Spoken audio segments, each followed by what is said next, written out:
Everyone knows about the moon landing, right? I mean, it's one small step for man and all that. But did you know that it wouldn't have happened if it weren't for a post lady who was set here in rural Western Australia? This is the story of Mrs. Lillian O'Donahue.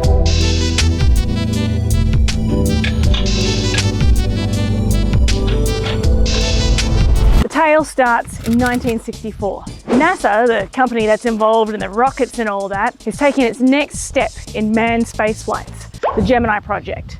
Not sure why it was called that, considering the first launch was set for December. The purpose of the Gemini project was to develop space travel techniques for astronauts to land on the moon, such as zero gravity repairs, driving space cars, and doing sick flips. This Gemini program would run alongside the Apollo missions, which was more focused on that one giant leap kind of thing.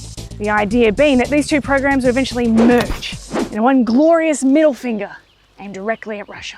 In order to track the progress of the flight and give accurate information, several places around the world, including Western Australia, would receive signals from the Gemini ships as they passed overhead. The ship would float over and give a little OK hand signal, and the people in the tracking stations would be like, "Yeah, we got a message from the ship and it's doing well, but it's a Nazi now, so we're gonna have to cancel the flight." So it's the morning of the 8th of April, 1964. And just minutes before the Gemini Titan I is due to take off, lightning strikes hit one of the phone towers and cuts off all links with the Western Australian tracking station. Just completely vaporised 3 metres of the heavy copper wire that the phone lines use. Sucks, right? You see, without this exchange, crucial tracking information isn't getting delivered.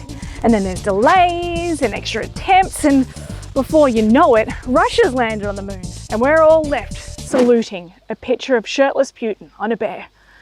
You get my drift. Things need to go smoothly in a space operation. So lightning struck, messages couldn't get through. What's the solution for the Australian space team? Well, the phone line they were using was relatively new, and fortunately, the older, dodgier, less efficient phone lines, which are currently in the process of being broken down and sold off in parts, was still usable. Classic Australian luck. And when I say they were less efficient, I mean they were significantly less efficient. These were wires designed for Morse code. They could carry voice signals, but at a limited range.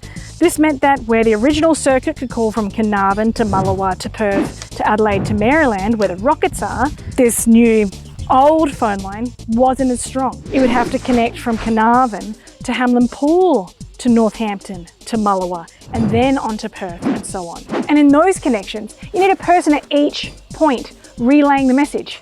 And people are useless. The more people you have at each point relaying information like latitude 50.8875, longitude negative 1.9882 at 1926 hours, the more chance you have of a person saying a bad number and completely ruining the entire operation. But what choice did they have? None. I mean, the Australian station could have said no, but the last time they did that, they took New Zealand away from us. So the connections were set up using the old dodgy lines. They just needed someone here at the relay point at Hamlin Pool. Enter Lillian O'Donahue, a lovely woman who worked at the local post office. She had been trained in how to use the telephone lines, but only 4 months beforehand, making her the only person who knew how to operate the relay point at Hamlin Pool. Now, the entire Gemini operation rested on the shoulders of a woman with 4 months' experience. And she bloody nailed it! Mrs. O'Donahue was called up, got dressed and headed over to the exchange, where she dutifully relayed thousands of vital pieces of flight information back and forth until the early hours of morning. We're talking like from 10:30 at night until 3:45 in the morning. During this time, the flight made 3 passes over Australia. Kind of like someone trying to find the right house late at night. They probably turned the stereo down and everything, like, is this number 45? Oh, yeah. There's no power steering. Yeah, on the spaceship. Yeah. The best thing is, Mrs. O'Donahue had no idea what the information was for. She was just told to sit on the end of the phone and relay numbers. Perfectly, I might add.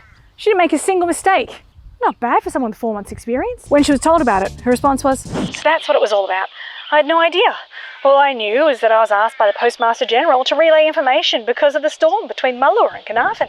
They do tours here at 3 o'clock with the DVDs, the whole bit, but we are inside the telegraph station. This is the one, this is the pyramid's looking for. It was in operation until 1980 and it helped the US space program in 1964, Lillian O'Donahue. Just to give an idea of how complex it would have been, she would have had to been changing these, so connecting it to the right place, as well as remembering the numbers and jotting them down and like just relaying this audible code, checking everything twice, just... It's bloody hot here though, so... Yeah, I'm gonna be naked right now, actually. These look like amazing kids projects, like really amazing ones. So something the kid didn't do it. But Mrs. O'Donahue did such a good job that she was rewarded with an internal memo describing what she'd done and overtime pay of £2.19 shillings, which with decimalised currency is about $5.95, or if you account for inflation, about $80. All of this for less than $100. Sure, she was recognised by NASA and given an award by them, but I don't know. Give her a trip to the moon or something. She'd earned that at the very least. To sum it up, when she'd been asked about the whole thing, Mrs. O'Donahue just said, it's a good experience for me. So, I know it's a bit of a stretch, but I'm going to say it anyway. If it wasn't for Mrs. Lillian O'Donahue here at Hamlin Pool, man wouldn't have landed on a moon. I reckon we should put her on a coin for that. If you'd enjoyed today's video, maybe you can telegraph that to us, a little bit of Morse code, by clicking on the like button. And if you want to be notified, same way she notified NASA, hit that bell. Morning. So someone's birthday? Yeah. Yes, happy birthday. I heard the wake up celebration music. I'm like, let's go. Have a good day.